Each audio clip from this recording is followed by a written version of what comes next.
le presentamos A Través de la Biblia. En el día de hoy, amigo oyente, llegamos al capítulo 2 de esta primera epístola a los tesalonicenses. Hemos llegado ahora a la segunda parte de esta epístola. Aquí tenemos el motivo y método de un verdadero testigo de Jesucristo. Y eso lo encontramos en los primeros 6 versículos. En este segundo capítulo de la primera epístola a los tesalonicenses, estamos observando la venida de Cristo, que es la esperanza que obra. Este es el rapto de la iglesia, la venida de Cristo por su iglesia. Y no es una doctrina para discutir, es una doctrina para vivir. Y desafortunadamente tenemos demasiadas personas hoy que creen que el Señor Jesucristo viene después de la tribulación. Hay también aquellos que piensan que Él va a venir antes, y otros que creen que Él vendrá durante la tribulación. Y también hay otros que creen que Él no va a venir, y sin embargo dicen que ellos confían en Él como Salvador. Bien, para todos estos grupos, la pregunta importante es la siguiente: ¿cómo afecta su vida esa interpretación? ¿Hace eso algo por usted? No interesa a cuál punto de vista mantiene usted. Si no hace algo por usted, usted quizá debería cambiarlo y buscar un punto de vista que le ayude, algo que le motive a hacer algo. Así es que tenemos aquí el motivo y método del verdadero testigo de Jesucristo. Leamos pues el primer versículo de este capítulo 2 de la primera epístola a los tesalonicenses. Porque vosotros mismos sabéis, hermanos, que nuestra visita a vosotros no resultó vana. Ahora, esa última palabra, vana, quiere decir vacía, quiere decir sin resultados. Pablo dijo, cuando nosotros los visitamos, no lo hicimos con alguna proposición teórica nada más. Nosotros no llegamos a visitarlos y a declararles algo que era nuevo y algo que en realidad no les afectaba a ustedes para nada. Nosotros simplemente los entretuvimos por un tiempo y luego nos fuimos. No fue en vano, no fue algo vacío. Cuando Pablo llegó a Tesalónica, él sacudió a muchas personas y llevó a muchas personas al conocimiento salvador de Jesucristo. Y eso produjo que allí llegara a existir una iglesia. Así es que él está hablando aquí de algo que no es una filosofía, que no es una teoría, sino de algo que realmente obró en Tesalónica. Usted puede caminar por las calles de esa ciudad hoy. Ha cambiado mucho desde que la visitó Pablo, pero aún existe. El Evangelio anduvo por las calles de esa ciudad en una ocasión, y fue algo que entró a los corazones y a los hogares y en las vidas de los hombres y las mujeres de ese lugar. Y luego Pablo continúa diciendo en el versículo 2, pues habiendo antes padecido y sido ultrajados en Filipos, como sabéis, tuvimos denuedo en nuestro Dios para anunciaros el Evangelio de Dios en medio de gran oposición. Ahora esa palabra oposición, que se utiliza en este versículo, proviene de la palabra agonía, es decir, agoni en el griego, y de allí nosotros obtenemos la palabra agonía. Es decir, que fue con mucho conflicto, con mucha agonía interna, que él fue a ese lugar. Usted puede notar que Pablo dice aquí que cuando él partió de Filipos, donde él había sido ultrajado, tratado muy mal, y usted recordará que eso fue exactamente lo que ocurrió con Pablo allí, pero que cuando él llegó a Tesalónica, lo hizo anunciando el mensaje de Dios con denuedo. Es decir, que eso no lo detuvo a él a causa de la experiencia que tuvo en Filipos. En realidad, lo que él está diciendo es que él no disminuyó o presentó el Evangelio de alguna otra forma. Habiendo tenido esa terrible experiencia en Filipos, Pablo no dijo, bueno, ahora yo tengo que cambiar la forma de presentar esto. Tengo que usar un poco más de tacto. Para ser más enfáticos, Pablo no era un creyente secreto, amigo oyente.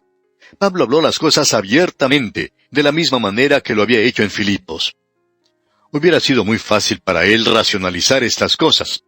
Él podía haber dicho, bueno, es mejor que ahora me ponga a leer un libro de cómo hacer amigos e influenciar a la gente, y probablemente debería usar un poco más de tacto. Tendré que presentar estas cosas un poco más calmadamente, más suave. Sería mucho mejor para mí si hiciera eso. Pues bien, amigo oyente, eso no ocurría con Pablo.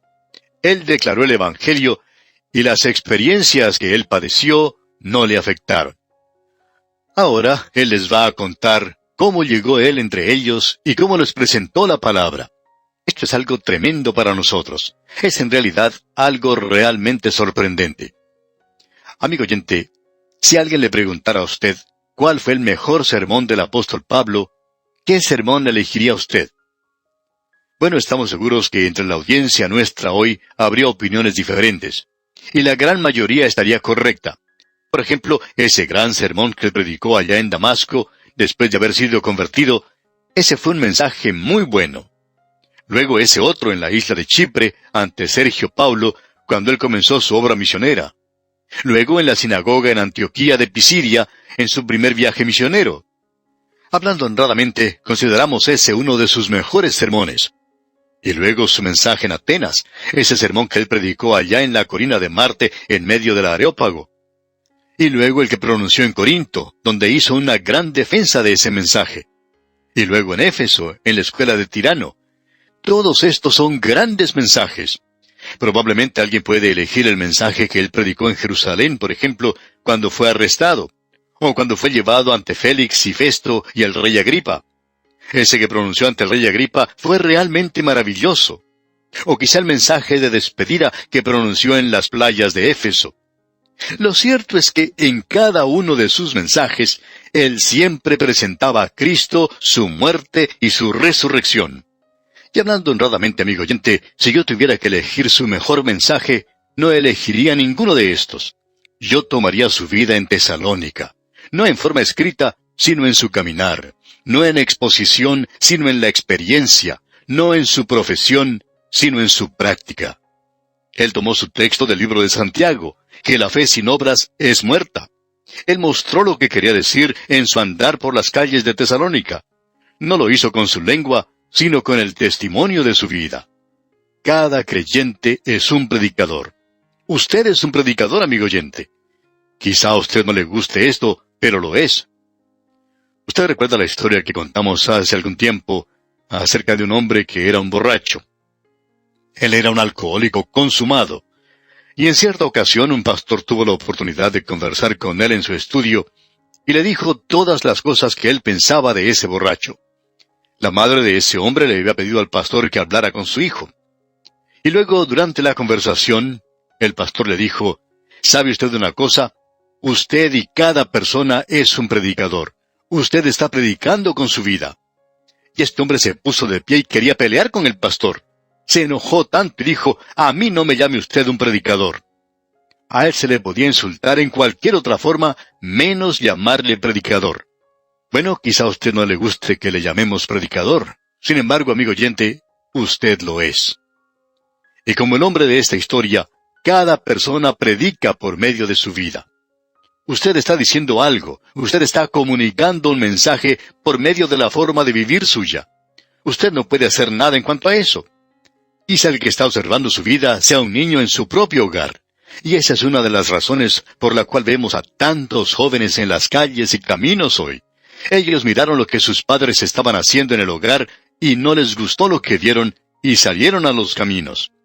Amigo oyente, permítame decirle, el sermón más grande que usted pueda predicar y llegará a predicar en su vida es por la forma de vivir suya. Pablo nos va a contar ahora en cuanto al sermón que él predicó en Tesalónica. Escucha lo que él dice aquí en el versículo 3 de esta primera epístola a los Tesalonicenses, capítulo 2. Porque nuestra exhortación no procedió de error ni de impureza, ni fue por engaño. El apóstol Pablo va a presentar aquí la relación que existía entre él y los de Tesalónica. En primer lugar, él va a decir que él era como una madre para ellos y que él los consolaba. Vamos a ver eso en el versículo 7. Luego, más adelante, veremos que él era como un padre para los de Tesalónica. Él los exhortaba como un padre en el versículo 11.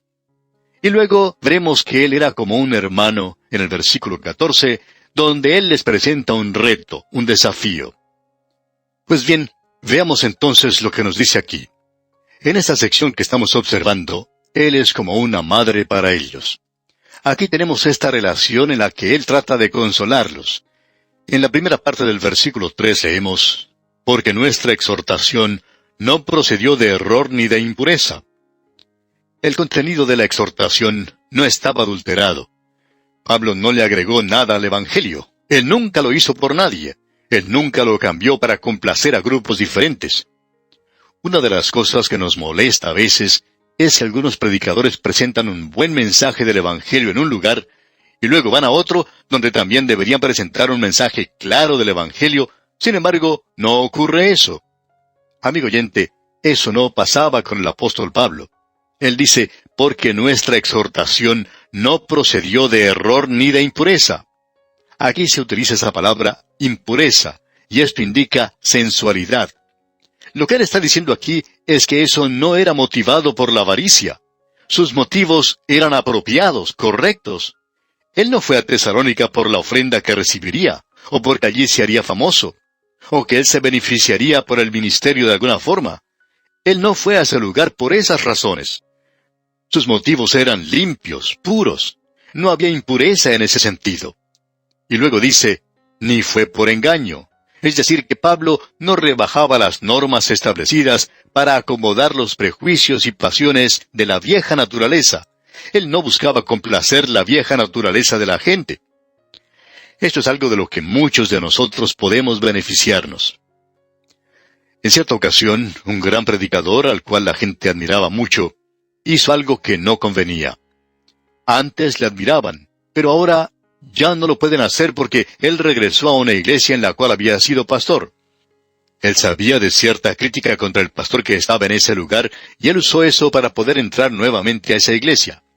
Y amigo oyente, ese hombre ya no merecía la admiración de los demás por lo que él hizo, y ya no le podían respetar como lo habían hecho en el pasado. Y Pablo está diciendo aquí, yo no traje el Evangelio entre ustedes por engaño. Tenemos aquí también algo a lo cual debemos prestar atención nosotros que nos ocupamos en preparar programas radiales. Necesitamos tener mucho cuidado con lo que decimos hoy. Nos hacemos esta pregunta a nosotros mismos. ¿Estamos diciendo esto para poder hacer amigos e influenciar a la gente, o estamos tratando realmente de predicar la palabra de Dios? Amigo oyente, hemos cometido muchas equivocaciones. Hemos fallado tantas veces para el Señor que es sorprendente que Él no nos haya dejado de lado. Pero nosotros acostumbramos a decir las cosas tal cual son. Por esta causa, a veces uno no llega a hacer muchos amigos, no puede ser muy popular, y uno espera tener muchos problemas. Sin embargo, el Señor es muy bueno con nosotros, y estamos tratando de hacer lo mejor que podemos en presentar la palabra del Señor. Si lo pudiéramos hacer mejor, lo haríamos. Pero estamos haciendo lo mejor que es posible de nuestra parte por medio de la gracia del Señor. Este pasaje, pues, que tenemos ante nosotros es realmente hermoso. Pablo podía decirles sinceramente a los creyentes de Tesalónica, cuando yo llegué a ustedes, quiero que sepan que no lo hice con ninguna otra clase de motivos. Yo no he venido aquí buscando una ofrenda de parte de ustedes. Yo no vine aquí para esquilarlos. He venido aquí para presentar el Evangelio y para edificarlos a ustedes en la fe. Ese era mi motivo. Y amigo oyente, cuando uno tiene esa clase de motivos, usted está navegando por un mar maravilloso. Quizá a veces se encuentre con una tormenta, pero el Señor le ayudará a soportarla. Y luego dice en el versículo 4 de este capítulo 2 de su primera epístola a los tesalonicenses, sino que según fuimos aprobados por Dios para que se nos confiase el Evangelio, así hablamos, no como para agradar a los hombres, sino a Dios, que prueba nuestros corazones. Pablo está diciendo aquí, según fuimos aprobados por Dios. Y esa palabra, aprobados, quiere indicar que el apóstol Pablo ya no era un novato. Él no complacía nada más que a los hombres. Él nunca buscó la popularidad. Él no estaba tratando de hacerse famoso. Cuando Pablo predicaba, él no lo hacía para ver qué es lo que la gente pensaba de él, sino lo que Dios pensaba de él. Él pasó el examen de Dios y resultó aprobado. Él nunca utilizó un método bajo. Y luego dice aquí en el versículo 5, porque nunca usamos de palabras lisonjeras, como sabéis, ni encubrimos avaricia. Dios es testigo. Él está hablando aquí de una forma muy abierta, franca. Él dice, yo nunca fui a ustedes y utilicé palabras lisonjeras. Yo nunca estuve halagando o alabando a alguna persona rica en la congregación. Nunca traté de ganarme el favor de los ricos. Nunca he lisonjeado a nadie. Amigo oyente, la lisonja nos desarma. Nunca sabemos en realidad lo que debemos decir. Por lo menos, yo nunca sé qué decir cuando alguna persona me lisonjea. Sé muy bien lo que debo decir cuando alguien me critica, pero cuando alguien me halaga, entonces no sé qué decir. En uno de sus libros, Shakespeare dijo algo así como esto: mis enemigos me dicen que yo soy un asno, y yo trato de corregirlos. Mis amigos me halagan, y ellos hacen que yo haga un asno de mí mismo. Los amigos son probablemente más peligrosos que los enemigos a veces. Pero Pablo nunca se dedicó a halagar o a lisonjear a nadie. Hay ciertos hombres de negocios a los cuales, si uno los halaga, entonces uno puede contar con su ayuda. Pero si usted no hace eso, entonces no tienen ningún interés en usted o en su tarea. Uno debe halagarlos para ganárselos. Amigo oyente, que Dios tenga compasión de la iglesia y de la obra el día de hoy, que tiene que depender de hombres como tales, que deben ser halagados y lisonjeados, y que hay que tratarlos bien todas las veces. Amigo oyente, una de las grandes dificultades que aqueja a la iglesia del presente es este asunto de la lisonja. Ahora, Pablo tampoco era avaro porque dice, ni encubrimos avaricia. Creemos que uno de los pecados del ministerio es el dinero. Nunca pensé que esto fuese un gran pecado o una gran tentación para mí o para los hombres a los cuales he conocido. Pero, amigo oyente, la avaricia es algo de muchos colores. Hay hombres que codician el honor y la fama y una posición elevada. Amigo oyente, hay muchos hombres hoy que están buscando otras cosas aparte del dinero. Así es que es necesario que escudriñemos nuestros corazones. Luego en el versículo 6 dice Pablo, ni buscamos gloria de los hombres, ni de vosotros ni de otros, aunque podíamos seros carga como apóstoles de Cristo. Pablo nunca buscó una posición elevada por recibir honores. Él nunca recibió un grado o doctorado honoris causa. Ese no era su motivo. Y luego en el versículo 7 leemos, antes fuimos tiernos entre vosotros, como la nodriza que cuida con ternura a sus propios hijos. La idea que se nos presenta aquí es la de una nodriza o el de una madre cuidando a sus pequeños. Quizá podríamos decir que es como un ave que cuida a sus polluelos, como la nodriza que cuida con ternura a sus propios hijos. Esta es una declaración muy positiva, como podemos apreciar. Pablo está diciendo, yo los he estado cuidando como una madre, he sido como una ave madre para ustedes. Y usted recuerda lo que el Señor Jesucristo mismo dijo en cuanto a Jerusalén. Él dijo, ¿cuántas veces quise juntar a tus hijos como la gallina a sus polluelos debajo de sus alas? Y esa es la posición de Pablo. Ah, la ternura que demuestra Pablo. Él era tierno como una mujer en la forma en que él trataba con la iglesia de Tesalónica. Y bien, amigo oyente, vamos a detenernos aquí por hoy. Dios mediante continuaremos la consideración de este capítulo 2 de la primera epístola del apóstol San Pablo a los tesalonicenses en nuestro próximo programa. Le aconsejamos que usted lea el resto del capítulo y lo estudie junto con las notas y bosquejos que le hemos enviado, para que así esté mejor preparado para nuestro próximo estudio. Es nuestra ferviente oración que este estudio edifique en gran manera su vida de relación con Dios. Que Dios le bendiga. Amigo oyente, en el día de hoy estamos observando al apóstol Pablo, quien está contándoles a los creyentes de Tesalónica cómo llegó él a ese lugar y vivió entre ellos. Y creemos que este es el mejor sermón que él haya predicado. En nuestro último programa estábamos observando la vida del apóstol Pablo, el lado maternal, por así decirlo, de su ministerio. Él les dijo en el capítulo 2, versículo 7, de esta primera epístola a los tesalonicenses, antes fuimos tiernos entre vosotros, como la nodriza que cuida con ternura a sus propios hijos. Ahora esa palabra nodriza quiere decir una madre que está amamantando a sus hijos. Dijimos que era como un ave que cuida a sus polluelos. Destacamos también el hecho de que el Señor Jesucristo mismo dijo de Jerusalén, «¿Cuántas veces quise juntar a tus hijos como la gallina a sus polluelos debajo de sus alas?» Y eso es lo que el Señor quiere hacer por todos nosotros, los que pertenecemos a Él. El Señor Jesucristo utiliza muchas formas figuradas de hablar. Una de ellas es cuando habla acerca de las ovejas. Él es el pastor. Él entregó su vida por las ovejas. Él protege a las ovejas hoy, y Él las reunirá algún día en su redil, donde ellas estarán seguras con Él. La otra forma figurada es esta idea que se presenta de una gallina con sus polluelos. Si usted ha tenido la oportunidad de visitar alguna casa de campo, ha podido ver allí alguna gallina clueca empollando sus huevos, y después de cierto tiempo salen del cascarón los polluelos. Y uno puede ver a esa gallina andando de un lugar a otro, cloqueando. Y esta gallina y sus pollitos pueden andar por muchas partes. Y si de pronto comienza a llover, la gallina trata de guiar a sus pollitos a un lugar seguro donde no se mojen. Pero si no tiene oportunidad de llegar a un lugar donde pueda cobijarse, se detiene en alguna parte y comienza a llamar a sus pollitos para que éstos se refugien debajo de sus alas. Y por más que llueva, y aun cuando la gallina se esté mojando, los pollitos no se mojan. ¿Y cuántas veces el Señor Jesucristo dijo, si vosotros hubierais venido a mí, os hubiera refugiado debajo de mis alas? El Señor puede protegernos de todas las cosas que nos atacan, aun de las mismas tentaciones. Él nos puede proteger de esto. Este es un cuadro maravilloso. Y Pablo está diciendo aquí, yo soy esa clase de predicador. Y esa es la clase de predicadores que hacen falta hoy. Quizá esta gente no sea muy elocuente o pueda presentar grandes sermones. Sin embargo, ellos son los pastores que pueden ayudar a aquellos que lo necesitan.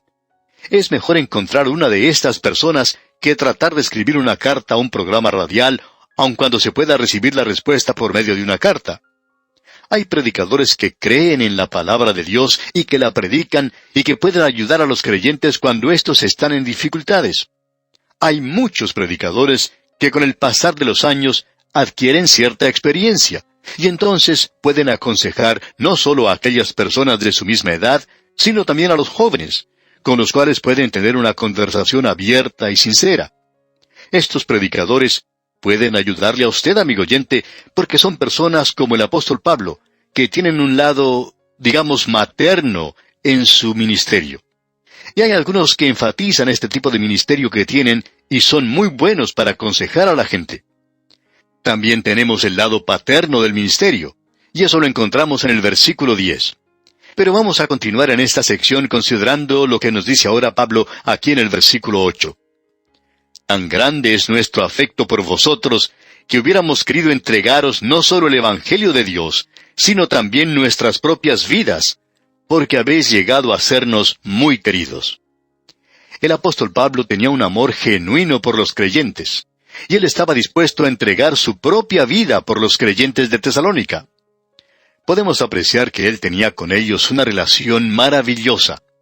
El apóstol Pablo fue un gran hombre de Dios. Usted puede notar ahora que en el versículo 9 aún se está tomando este tema de el lado materno del ministerio. Y luego vamos a considerar el lado paterno dentro de algunos instantes. Y dice Pablo en la primera parte de este versículo 9, porque os acordáis, hermanos, de nuestro trabajo y fatiga. Y aquí tenemos una referencia directa a la madre, ya que ella es la que trabaja en esta forma. Y luego Pablo continúa diciendo en la segunda parte del versículo 9, cómo trabajando de noche y de día, para no ser gravosos a ninguno de vosotros, os predicamos el Evangelio de Dios. Él está trabajando de día y de noche. Así es como trabaja una madre. El hombre puede trabajar de sol a sol, pero el trabajo de la madre nunca se acaba. La madre no es una clase de enfermera o nodriza que trabaja solo ciertas horas y que recibe su pago por eso. Pablo está diciendo aquí que él no era esa clase de persona. Él no pertenecía a algún sindicato. A veces nos preguntamos, ¿por qué con todo este asunto de la liberación de la mujer, por qué no se organizan ellas y forman algún sindicato para las madres? Recomendamos eso. Quizás las madres lograrían que el sindicato apoyara que ellas trabajaran nada más que 8 horas diarias, y luego que los niños fueran cuidados por el padre por otras 8 horas, y las horas restantes las criaturas podrían estar al cuidado de los vecinos, por ejemplo. Quizá puedan lograr algo como eso, pero amigo oyente, no creemos en realidad que las madres gusten de hacer eso, porque ellas obran de una manera un poco diferente. En cierta ocasión había 2 muchachas que trabajaban juntas. Una de ellas tuvo que dejar el trabajo y no pudo ver a su amiga por mucho tiempo. 2 o 3 años más tarde se encontraron en una de las calles de la ciudad. La que continuó trabajando en la fábrica le preguntó a la otra, «¿Qué andas haciendo ahora? ¿Todavía estás trabajando?» A lo cual la otra le contestó, «No, ya no estoy trabajando más. Ahora estoy casada». Luego esta muchacha preguntó a su amiga, «¿Y tú, todavía estás trabajando?» A lo cual la otra le contestó, «Sí, yo todavía estoy trabajando en la fábrica». Y continuó diciéndole, «¿Así que estás casada? Cuéntame acerca de tu marido». Y la amiga le dijo, «No solo tengo un marido, sino que también tengo un bebé». Y le contó lo maravilloso que era su vida ahora. Cómo se había encontrado con este joven de quien se había enamorado y casado luego, y cómo ella se levantaba temprano para preparar el desayuno para su esposo, y cómo él la amaba en gran manera. La alegría que ella sentía cuando su esposo regresaba del trabajo, la abrazaba, la besaba, y que luego cenaban juntos, y que más adelante, con el correr del tiempo, tuvieron un hijito. Bien, cuando llegó el bebé, ella le contaba a su amiga que tenía que levantarse a las 3 de la mañana para darle de comer, y entonces su amiga le dijo, «Bueno, recuerdo que cuando tú trabajabas en la fábrica conmigo, acostumbrabas a mirar mucho el reloj, y cuando llegaban las 5 de la tarde, salías del trabajo muy rápidamente». A lo cual la otra amiga contestó, «Sí, pero ahora no tengo necesidad de mirar el reloj porque ahora trabajo muchas más horas». Y su amiga entonces le dice, «Yo pensaba que tú no estabas trabajando». Y ésta le dijo, «En realidad, eso para mí no es un trabajo». ¿Por qué? Porque ahora ella es motivada por el amor, amigo oyente. Y eso es precisamente lo que Pablo nos está diciendo aquí. Yo he trabajado de noche y de día, no pertenezco a ningún sindicato. Tampoco recibo salario alguno. No soy una persona asalariada. En cierta ocasión, un miembro de la iglesia se acercó a su pastor y le dijo, «Usted tiene que ir a visitar a tal y tal persona. A usted se le paga para hacer eso». Y el pastor le contestó, «Usted vaya a ver a esa persona. A usted no se le paga por hacerlo, y usted puede hacer probablemente un trabajo mucho mejor que lo que yo pueda hacer. Porque nosotros no estamos en la obra del Señor bajo esas condiciones». Eso puso a ese miembro de la iglesia en una posición bastante difícil, y tuvo que ir a visitar a esa persona. Y nunca más se dirigió a su pastor de esa manera. Amigo oyente, el apóstol Pablo era una nodriza como la que aquí se menciona. Y hay muchos pastores que hacen lo mismo que él. Y llegamos ahora sí al versículo 10 de este capítulo 2 de la primera epístola a los Tesalonicenses, y aquí entramos a ver la parte paternal, digamos, del ministerio, y usted podrá apreciar este aspecto del ministerio del apóstol Pablo. Aquí él dice en la primera parte de este versículo 10, «Vosotros sois testigos». Él está hablando a ellos de algo que ya conocen. Así es como actuaba el apóstol Pablo. Leamos pues todo este versículo 10 del capítulo 2 de la primera epístola a los Tesalonicenses. «Vosotros sois testigos, y Dios también, de cuán santa, justa e irreprensiblemente nos comportamos con vosotros los creyentes». Observemos ahora ese comportamiento santo que él dice aquí. Esto nos indica que él tenía mucho cuidado en cumplir con sus obligaciones con Dios. Eso es vivir santamente, amigo oyente. Y el vivir de una forma justa indica que él tenía cuidado de su forma de vivir en cuanto a los hombres. Pablo tenía una obligación con Dios, y él también tenía una obligación con los hombres, y él cumplía con ambas cosas. En nuestros días oímos mucho hablar en cuanto a creyentes que son dedicados, muy consagrados, y creemos que ya hemos dicho esto anteriormente, y lo vamos a repetir otra vez, y quizá lo digamos varias veces más. Ya estamos cansados, amigo oyente, cansados hoy de escuchar hablar de los así llamados creyentes dedicados y muy consagrados. De vez en cuando sale alguien por allí, un joven, diciendo, yo soy un creyente muy consagrado. Y luego se da uno cuenta que el patrón piensa que él es una persona muy perezosa. Amigo oyente, si usted va a vivir una vida santa, usted tiene que vivir esa vida para Dios. Usted no tiene que estar mirando siempre el reloj para saber cuándo tiene que salir del trabajo. Usted tiene que observar a Dios. Usted no solo trabaja cuando lo está mirando su patrón, sino que trabaja todo el tiempo porque Dios lo está mirando. Una vida santa. Y usted, amigo oyente, no es una persona dedicada o consagrada, y eso lo sabemos, porque usted pasó alguna vez al frente en alguna reunión de una iglesia donde alguien oró a su favor y usted derramó algunas lágrimas. ¿Quiere decir por eso que usted es una persona consagrada? Quisiéramos saber qué es lo que piensa de usted su patrón, por ejemplo, o qué es lo que piensa de usted su maestro. ¿Es acaso usted una persona perezosa? Entonces, no es una persona dedicada ni consagrada. Usted es sencillamente perezoso, y esas dos cosas, amigo oyente, no son lo mismo. Ahora Pablo dice, he andado santamente entre ustedes. Hemos vivido todo el tiempo en la presencia de Dios y en forma justa. Y luego él dice, irreprensiblemente. Y eso quiere decir que a ellos no se les podía acusar de nada, aunque esto no evitó que Pablo fuera acusado. Pero acusaciones como esa no tenían ninguna base. Usted sabe, amigo oyente, que las otras personas pueden decir cosas en cuanto a usted, pero lo importante es estar seguro de que esas cosas no sean ciertas. Es por eso que Pablo dice aquí que él se había portado irreprensiblemente, que ninguna acusación contra él podía mantenerse, porque su vida, junto con sus amigos, era una vida santa, por medio de la cual podía rechazar esta clase de acusación. La forma en que usted vive no tiene nada que ver en cuanto a su salvación, pero sí tiene mucho que ver en cuanto a la salvación de alguna otra persona, ya que usted está siendo observado constantemente. Ahora notemos lo que dice aquí él en el versículo 11 de este capítulo 2. Así como también sabéis de qué modo, como el Padre a sus hijos, exhortábamos y consolábamos a cada uno de vosotros. Bien, observemos esto que tenemos ante nosotros. En primer lugar, el apóstol Pablo dijo, exhortábamos. Esta palabra allí utilizada en griego es parakaleo, y es la misma palabra que se utiliza para el Espíritu Santo. Eso quiere decir que Pablo vino al lado de ellos para ayudarles, para suplicarles y para convencerles. Y usted recuerda que el Señor Jesucristo dijo que cuando el Espíritu Santo viniera, iba a venir para convencer al mundo de pecado, de justicia y de juicio.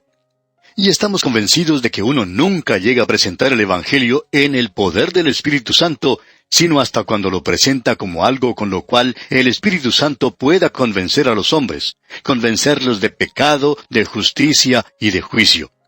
Estos tres elementos siempre están en el Evangelio.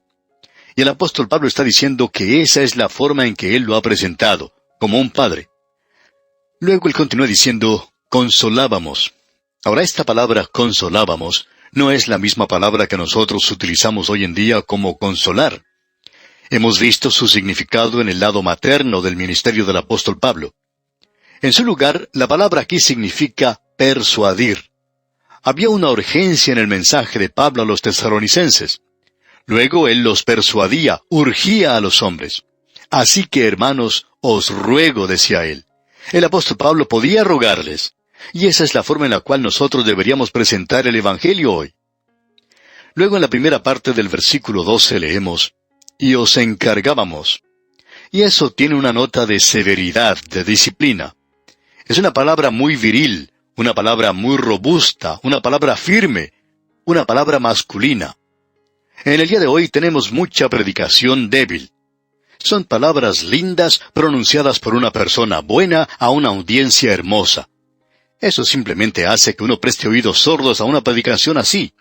Ese no es el mensaje que encontramos aquí. Aquí hay cierta urgencia.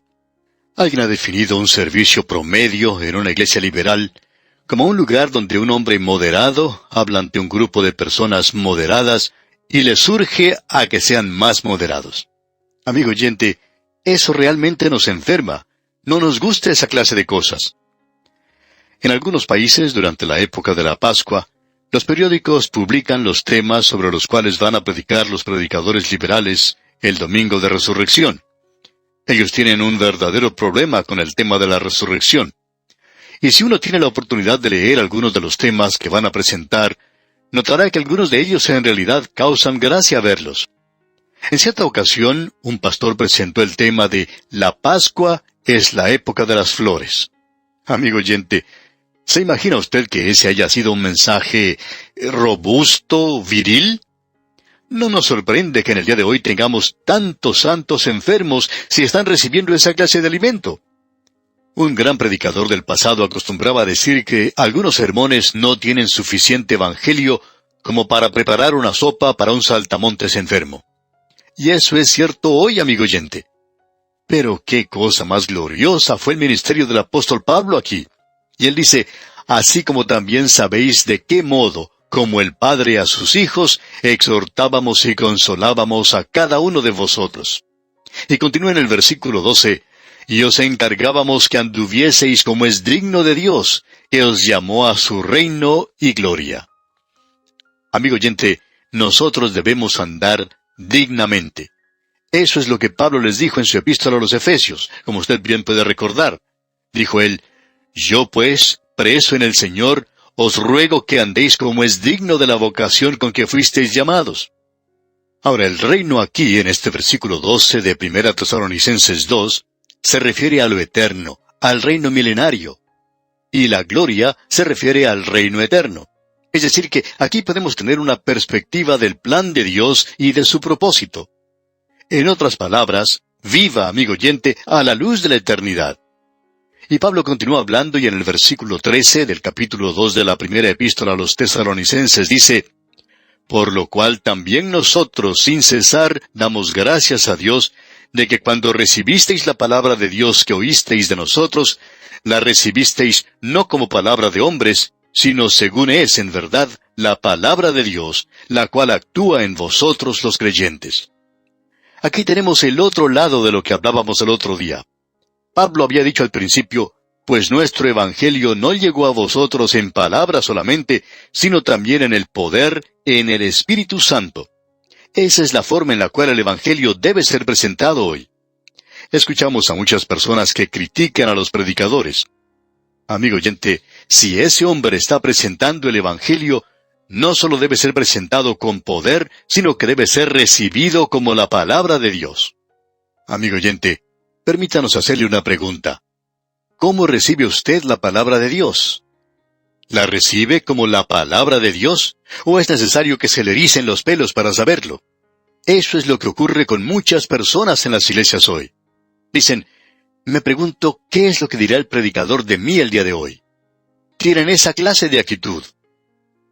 En cierta ocasión, dos hombres que tenían problemas mentales, podríamos decir, le hicieron esta pregunta al predicador. ¿Estaba usted pensando en nosotros cuando dijo tal y tal cosa? Y el predicador ni siquiera sabía que ellos estaban allí. Ellos verdaderamente dieron un agregado sentido a su importancia que no estaba justificado. El predicador opinó más tarde que ellos estaban equivocados si pensaban que él iba a perder tiempo tratando de dirigir su mensaje a personas así.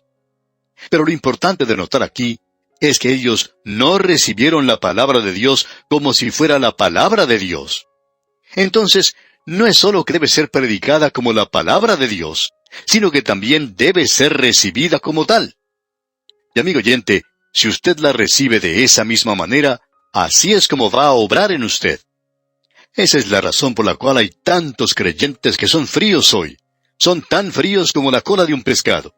Van a las iglesias y para ellos no significa nada. Y si no significa nada para usted, amigo oyente, entonces está perdiendo su tiempo. ¿Recibe usted la palabra de Dios? ¿La está recibiendo como la palabra de Dios? Si hace eso, amigo oyente, entonces hay una bendición allí para usted. Es decir, si ha sido presentada en el poder del Espíritu Santo. Amigo oyente, esperamos que sea posible unirnos en esto. Esperamos que nosotros podamos presentar la palabra de Dios en el poder del Espíritu Santo, y esperamos que usted la pueda recibir de la misma manera. Si eso sucede, entonces realmente se realizará algo en nosotros. Usted puede estar seguro de eso. Y aquí, amigo oyente, vamos a detenernos por hoy.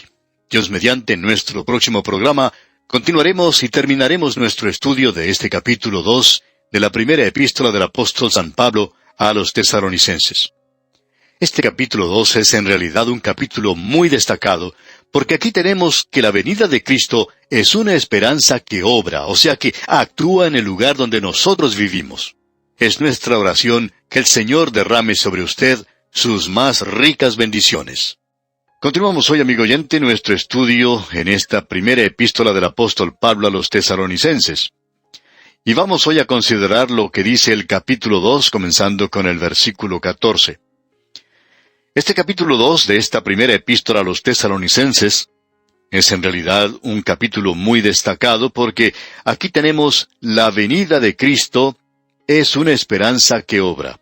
Es decir, que actúa en el lugar donde nosotros vivimos. Ya hemos visto antes en este capítulo el motivo y el método de un verdadero testigo de Cristo. Pablo estaba predicando la palabra de Dios. Esto irritaba a la gente, es decir, a algunos de ellos, a causa de su sal. Y si la sal entra a una herida fresca, es decir, donde hay pecado en la vida, entonces la palabra de Dios es como sal, y también fue luz. Y hay muchas personas que aman más las tinieblas que la luz porque sus obras son malas. Luego le vimos revelando algo que sentimos en el día de hoy es una gran necesidad en la iglesia. Aquí encontramos instrucciones de lo que la iglesia debe hacer. Lo que Pablo está indicando aquí es que la iglesia debería reflejar la familia de Dios aquí en esta tierra. No nos referimos a lo que se escucha tanto en algunas iglesias hoy que dicen, nuestra iglesia es una iglesia para la familia. Porque comprendemos que una declaración así significa esto. Traiga toda su familia a la iglesia y nosotros enviaremos a la más pequeñita una clase especial de niños de su edad. Allí ella podrá jugar o dormir si le gusta. Luego enviaremos al jovencito con un muchacho de su misma edad y estará con su propio grupo. Luego tomamos a los adolescentes y los ponemos con los demás adolescentes. Y entonces la mamá y el papá pueden ir y asistir a las clases de las parejas y el abuelo y la abuela, pues, pueden ir a la clase de los ancianos. Hay personas que llaman a esto una iglesia para la familia. Pero Pablo no sabía nada en cuanto a esta clase de cosa. Y hablando honradamente, no creemos que él diera su aprobación a estas cosas. Lo que él quería decir aquí es que la iglesia debe revelar en una comunidad lo que la familia debería revelar. La relación del esposo y la esposa casados y el hijo en el hogar debe mostrar el aspecto triple del amor de Cristo y de Dios por el mundo hoy. Por ejemplo, el esposo tiene una responsabilidad, y esa responsabilidad es la esposa y su hijo. Eso ya lo vimos en la carta a los Efesios. Ahora, aquí en la primera carta a los Tesalonicenses, Pablo ya nos ha dado el lado materno, por así decirlo, de la iglesia local. Y él fue como una madre para la iglesia en Tesalónica. La idea que se nos presentó aquí era el de una ave que con sus alas cuida a sus polluelos. Y él no trabajó nada más que 8 horas al día. Él estaba en su tarea todo el tiempo, porque él era como una madre para ellos. Luego, él también hizo las veces de padre. Y uno necesita este aspecto también. La tragedia de los divorcios hoy es que, según opinamos, probablemente muchos matrimonios deberían separarse porque se están peleando como perros y gatos, y es necesario que se salgan del cuadrilátero para que se separen y dejen de pelear. Pero amigo oyente, la tragedia es para los hijos en ese hogar, porque ese niño o esa niña debería experimentar en su vida un amor materno y también debería experimentar en su vida un amor paterno. El amor paterno se expresa en la disciplina. Pablo dice que él era como un padre para la iglesia de Tesalónica. Y nosotros necesitamos eso hoy. Hay algunos predicadores y maestros de la Biblia que nunca se les ocurre predicar de otra cosa sino del consuelo. Siempre están tratando de consolar a los santos. Y eso será quizá porque ninguno de ellos ha tenido demasiada experiencia como pastor. Ellos van de un lado para otro, de un lugar a otro, consolando a los santos, y muchos, claro, aprecian esto porque a la mayoría de nosotros nos gusta ser consolados. Es bueno saber que alguien está interesado en uno y que demuestra ese interés consolándolo. Pero hay otro aspecto, y es el de la disciplina. Y la disciplina no es algo que solo está haciendo falta en el hogar y en el país, sino que también hace falta en la iglesia hoy. Ese es el aspecto paternal. En el día de hoy vamos a considerar el lado fraternal. El aspecto fraternal también es algo importante. Es el lado del niño, y allí hay una responsabilidad, y aquí es donde se presenta el aspecto del hermano. Usted recordará que en nuestro programa anterior dejamos nuestro estudio en el versículo 13 de este capítulo 2 de la primera epístola a los Tesalonicenses. Pues bien, veamos nuevamente este versículo porque nos dice cosas importantes. Leamos el versículo 13 otra vez. Por lo cual también nosotros, sin cesar, damos gracias a Dios, de que cuando recibisteis la palabra de Dios que oísteis de nosotros, la recibisteis no como palabra de hombres, sino según es en verdad la palabra de Dios, la cual actúa en vosotros los creyentes. Mencionamos en nuestro programa anterior que Pablo no solamente enfatizaba que la palabra de Dios había salido en poder y en el Espíritu Santo, y dijimos que él nos hablaría de eso nuevamente, como veremos más adelante. Salió pues en demostración y poder del Espíritu Santo, y así es como debe ser predicada, y uno debe orar para que el Espíritu de Dios la utilice. Pero amigo oyente, el otro lado de la moneda le dice al creyente, ¿cómo recibe usted la palabra de Dios? ¿La recibe usted como si fuera en realidad la palabra de Dios? Hubo en cierta ocasión un predicador muy famoso y que tenía un ministerio muy cálido y efectivo. Sin embargo, en su propia iglesia se notaba una frialdad como no había en ningún otro lugar. ¿Por qué? ¿Sería acaso debido al predicador en el púlpito? No, amigo oyente. Él estaba presentando la palabra de Dios y lo estaba haciendo de una forma muy cálida. Es decir, que él estaba presentando la palabra de Dios según Dios se la revelaba a él. Pero la forma en que la gente la recibía. Y eso es algo que rompe ese contacto y que pone en cortocircuito la palabra de Dios hoy. Y esa es la forma en que algunas iglesias reciben la palabra de Dios. Que Dios tenga misericordia de una iglesia que tiene un predicador que enseña bien la palabra de Dios, y esto hemos podido observarlo en algunas partes, que cuando una iglesia recibe buena enseñanza bíblica, y ellos usan mal esto y lo abusan y no reciben la palabra de Dios que ese predicador les está dando, Dios prácticamente cerrará las puertas de esa iglesia. Y esto ha ocurrido una y otra vez, amigo oyente. La palabra de Dios no solo tiene que salir en poder y la demostración del Espíritu Santo, sino que tiene que ser recibida como la palabra de Dios. Esto es importante hoy. Eso es lo que hace el contacto. Y cuando ese contacto se realiza, es algo verdaderamente tremendo. Ahora, en el versículo 14, el apóstol Pablo nos presenta el lado fraternal del mensaje. En su ministerio, el apóstol presenta el lado del hermano. Leamos este versículo 14.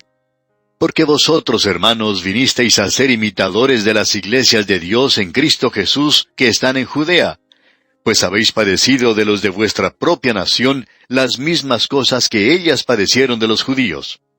Ahora, ¿qué es lo que nos hace hermanos hoy? Bueno, hay dos cosas que nos hacen hermanos.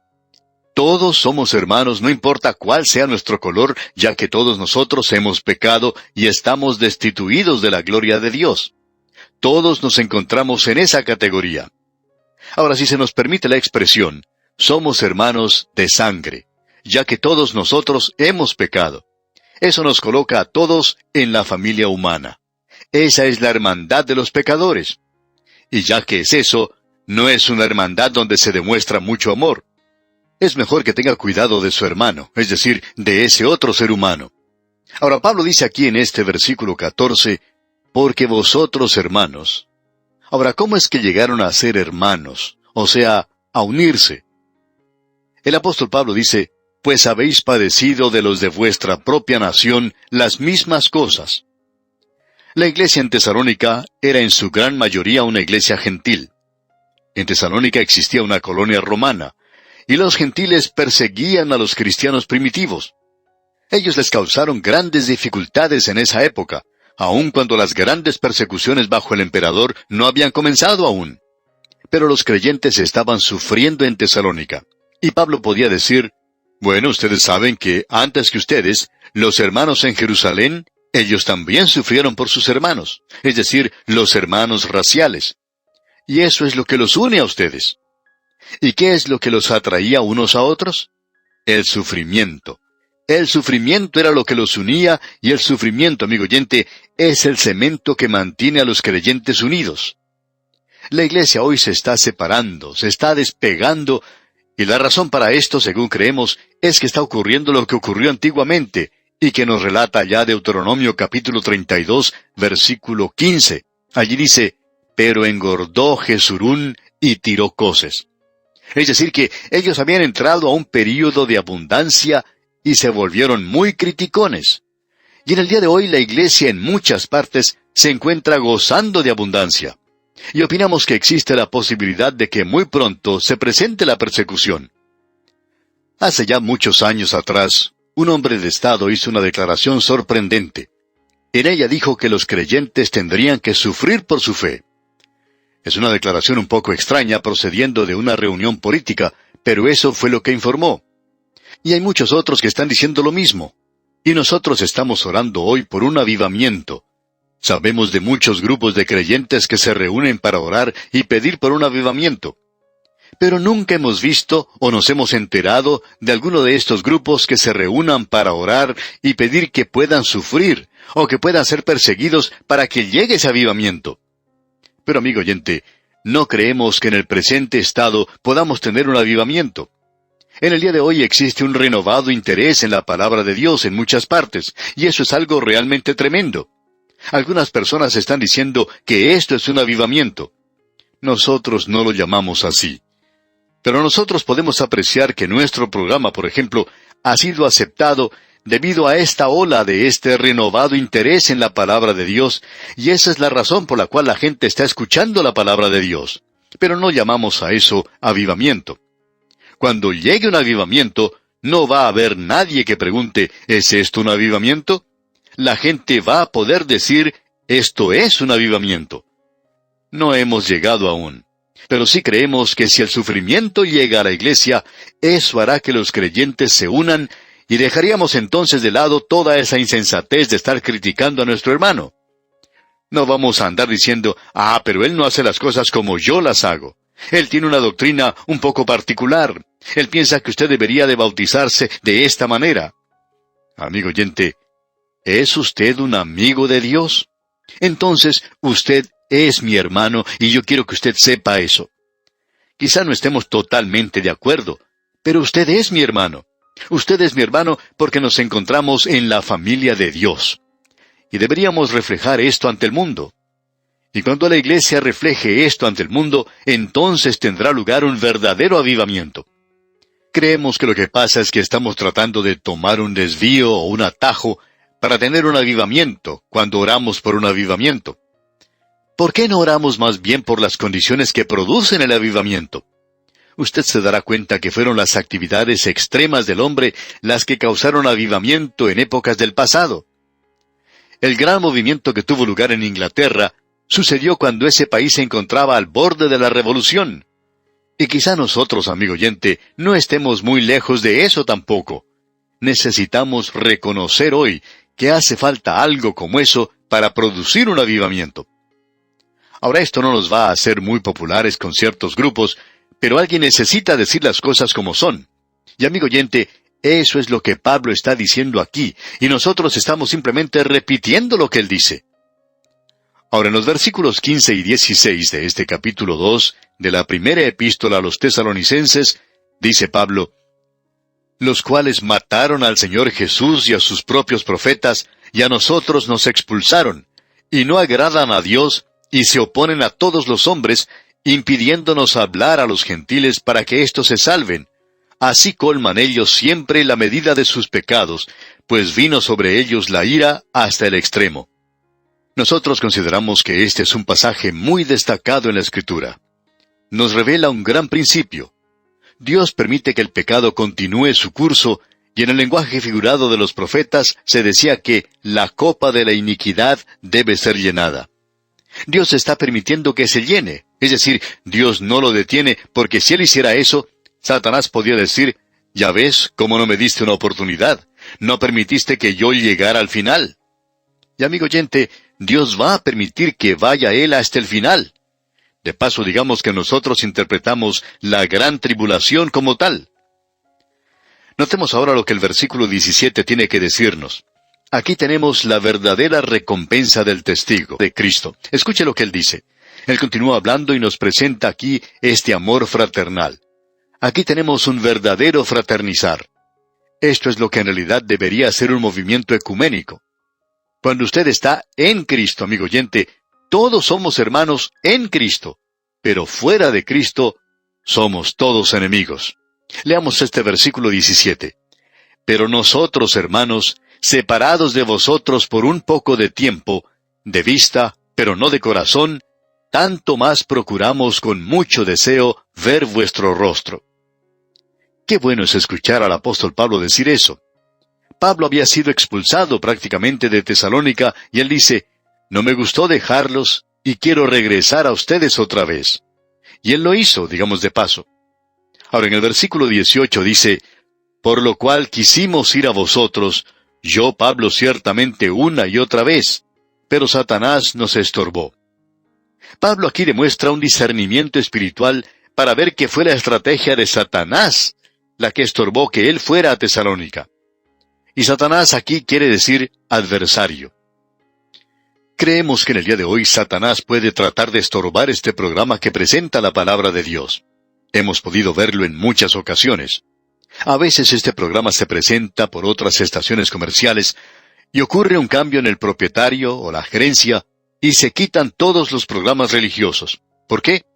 El enemigo, el adversario, no quiere que la palabra de Dios sea predicada. Escucha ahora lo que Pablo dice aquí en los versículos finales de este capítulo 2, los versículos 19 y 20. Porque ¿cuál es nuestra esperanza, o gozo, o corona de que me gloríe? ¿No lo sois vosotros delante de nuestro Señor Jesucristo en su venida? Vosotros sois nuestra gloria y gozo. Pablo está diciendo que uno de los grandes gozos que él tendrá cuando Cristo venga a llevarse a la iglesia será el de ver a estos que él había guiado a Cristo. Amigo oyente, ¿habrá alguna persona en el cielo que se le acerque a usted y le dé las gracias por haberle enseñado o presentado la palabra de Dios y que causó que ellos llegaran a ser salvos? ¿Ha contribuido usted para las misiones y los misioneros? Probablemente habrá alguien en aquel lugar, alguna persona de la cual usted ni siquiera se ha enterado, que se le acercará y le dirá, yo quiero darle las gracias por haber ofrendado a las misiones. Quiero darle las gracias a usted por haber estado interesado en esparcir la palabra de Dios, porque debido a eso, yo recibí el mensaje de salvación.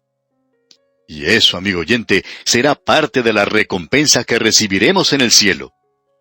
Ah, amigo oyente, que usted pueda reconocer eso. Una cosa es creer que Jesús va a sacar a su iglesia de este mundo, y otra cosa es ver al lado suyo a alguien que ha confiado en Cristo a causa de lo que usted ha hecho. Y bien, amigo oyente, así concluimos nuestro estudio de este capítulo 2 de la primera epístola del apóstol Pablo a los tesalonicenses. Vamos a detenernos aquí por hoy, y Dios mediante, en nuestro próximo programa entraremos a estudiar el capítulo 3. Es nuestra oración que el Señor le bendiga en gran manera.